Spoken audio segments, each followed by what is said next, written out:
Hi, this is Christine. First day ko ngayon sa New Zealand. Papunta kami ngayon ni husband sa Northland para mamili ng supply namin for 1 week. Wala kasi dito mga sari-sari stores sa mga gilid-gilid, hindi katulad ng sa Pilipinas. Paglabas mo lang ng bahay, meron ka na makikitang grocery na pwede mong pagbilhan ng mga kailangan mo. Kaya dapat Sabado pa lang alam mo na yung bibili mo sa supermarket. Kailangan mo ilista para hindi ka na pabalik-balik sa supermarket. Kasi dito wala masyadong public transport. May mga oras yung bus dito na dumadaan. Hindi katulad na sa Pilipinas. Paglabas mo na, pwede ka nang pumara para makapunta kung saan-saan. Dito, may mga oras yung bus. And as of now, wala pa ako ng MetroCard para makasakay ako sa bus.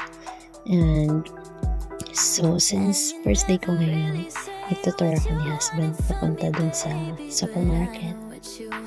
Tapos, para ma-familiarize ko na din yung lugar. So, dito sa New Zealand,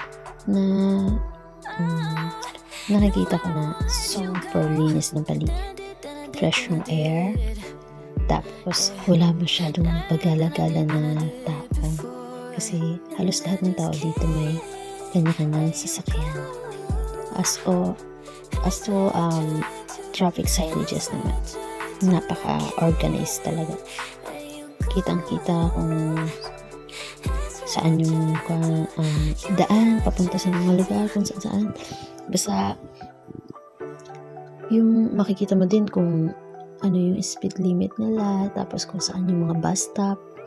Tapos, kahit malayo ka dun sa bus stop, kailangan mong lakarin talaga. At ngayon, winter ngayon sa New Zealand, super lamig. Nag-a-adjust talaga ako sa lamig dito. Gawa na sa Pilipinas, diba?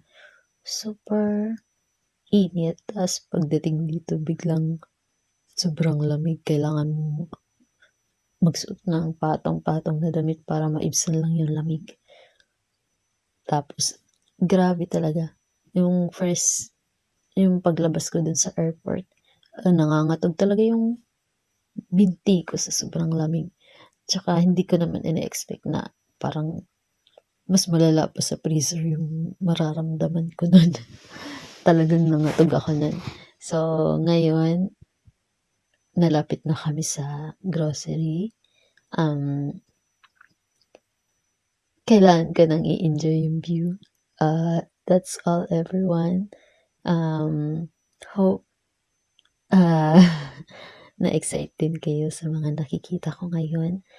Sa mga susunod na vlog ko, i-share ko sa inyo kung ano yung mga experience ko at saka kung ano yung mga pinupuntahan ko dito sa New Zealand. Keep watching, everyone. Thank you so much.